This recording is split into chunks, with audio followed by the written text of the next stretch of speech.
Everyone, কেমন আছো তোমরা সবাই? তো আমার মিনি ব্লগে তোমাদের সবাইকে আবার স্বাগত জানাই। দিনটা ছিল রবিবার 12ই এপ্রিল। খুব সুন্দর করে সেজে নিয়েছি।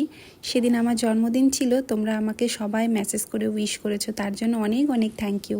আমার ফটো ভিডিও দেখে তোমরা হয়তো বুঝতে পেরেছিলে যে আমি সেদিন কোথায় গেছিলাম। হ্যাঁ, আমি সেদিন গেছিলাম সিদ্ধিবিনায়ক মন্দিরে বাপ্পার পুজো দিতে। অনেক দিনের একটা সুপ্ত মনের মধ্যে ইচ্ছে ছিল, তো এভাবে পূরণ হবে ভাবতে পারিনি। একদিন ইনস্টাগ্রামে স্ক্রল করাতে একজনের ভিডিও দেখে জানতে পারি যে কলকাতায় এত সুন্দর একটা সিদ্ধিবিনায়ক মন্দির আছে। হাজব্যান্ডকে বলাতে সে আমাকে বলেছিল জন্মদিনে তোমাকে নিয়ে যাব। আমি ভেবেছিলাম জন্মদিনে এর থেকে ভালো উপহার সত্যি আমার কিছু হতে পারে না, যে আমি বাপ্পার দর্শন করতে যাব। খুব সকাল সকাল বেরিয়ে পড়েছিলাম। আমাদের মদনপুর থেকে দমদম যেতে লোকাল ট্রেনে 1 ঘন্টা লাগে। তারপর দমদমে নেমে আমরা মেট্রো ধরে নিয়েছিলাম। মেট্রো করে আমরা নেমেছিলাম মহাত্মা গান্ধী রোডে। সেখান থেকে 2 বা 3 যে কোনো একটা গেট দিয়ে বেরিয়ে রাস্তাটা ক্রস করলে একটুখানি হেঁটে সামনে এলেই এই গলিতে পড়ে যাবে সিদ্ধিবিনায়ক মন্দির। এই যে আমরা চলে এসেছি। তো ঢুকেই এখানে জুতো রাখার জায়গা আছে, একদম ফ্রিতে জুতোটা রেখে দিয়েছিলাম। আর এই বোর্ডের মধ্যে সমস্ত লেখা আছে যে মন্দির কখন খোলা থাকে। মন্দির মোটামুটি প্রতিদিনই প্রায় খোলা থাকে 5টা থেকে দুপুর 12টা, আর বিকেলবেলা 4টে থেকে সন্ধ্যে 7টা অবধি। তো মন্দিরে এটা এন্ট্রি গেট, ঢুকে পড়লাম। দেখো মন্দিরটা কি সুন্দর গোল্ডেন দিয়ে কারুকার্য করা। তো চলো সবার আগে বাপ্পার দর্শন করে নিই। এই যে বাপ্পা বসে আছে, গণপতি বাপ্পা মোরয়া।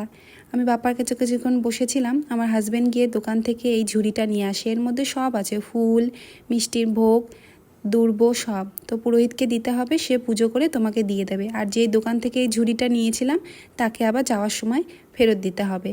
আমি যখন এখানে দাঁড়িয়ে থেকে দেখছিলাম যে বাপ্পাকে পুরোহিত আমার সমস্ত জিনিসগুলো পরিয়ে দিচ্ছিল, আমার শুধু মনের মধ্যে একটা কথাই আসছিল, যদি আমাকে একবার বলতো বাপ্পার কাছে গিয়ে মালাটা পরিয়ে দিতে।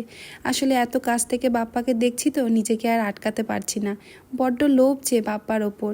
তো যাবার আগে বাপ্পাকে আরেকবার দর্শন করে নিলাম। পুজো আমাদের খুব ভালোভাবে হয়েছে। দিনটা যেহেতু রবিবার ছিল তাই মন্দির বেশ ফাঁকা ছিল। বুধবারের দিন একটু ভিড়টা বেশি হয়, ওই দিন বাপ্পার পুজো থাকে।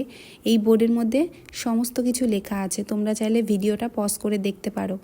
বাইরে কার পার্কিংয়ের ব্যবস্থা আছে। এখানে ক্যামেরা ভিডিও অ্যালাও, কিন্তু সেটা শুধুমাত্র বাপ্পার ছবি তোলার জন্য, তুমি দাঁড়িয়ে থেকে ছবি তুলতে পারবে না।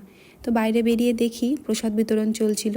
আর ঠাকুরের প্রসাদ খেতে আমার বড্ড ভালো লাগে, তার উপরে যে এটা বাপ্পার প্রসাদ দিয়েছিল ওরা চিড়ের পায়েস। খুব ভালোভাবে বাপ্পার দর্শন করে আমরা আবার ফিরে গেলাম মেট্রো স্টেশনের দিকে। মেট্রো স্টেশনের কাছে একটা দোকানে ঢুকেছিলাম। প্রচণ্ড গরম ছিল সেদিন। কলকাতার রাস্তায় শাড়ি পরে হাঁটা চারটিখানি কথা না, কিন্তু মন্দিরে যাব, শাড়ি তো আমাকে পরতেই হবে। জন্মদিন ছিল বলে হাজব্যান্ড বলেছিল তোমার পছন্দের ব্রেকফাস্ট অর্ডার করো। করেছিলাম ধোসা, বড্ড খেতে ভালোবাসি। দোকানটায় না বিভিন্ন ধরনের মিষ্টি ছিল, তাই বাড়ির জন্য একটু মিষ্টি নিয়েছিলাম। তো হাজব্যান্ড বলল গনুসোনার জন্য একটু নিয়ে নাও। তা আমি ওকে বলেছিলাম যে দেখো গনুসোনা কিন্তু তার নিজের খাবারটা ঠিক গুছিয়ে নিতে জানে। বাড়ি ফিরে সন্ধ্যাবেলায় সেই ভোগটা দিয়ে দেব। মেট্রোতে উঠে পড়লাম, পৌঁছে গেলাম বাড়িতে। এসে দেখি ননদ আমার জন্য দুপুরের লাঞ্চে কী সব রান্না করছিল। তো চলো বাপ্পার দর্শন করে এসে ভীষণ মনটা খুশি লাগছে। ভিডিওটা এখানে শেষ করছি। তোমরা সবাই ভালো থেকো, দেখা হবে পরের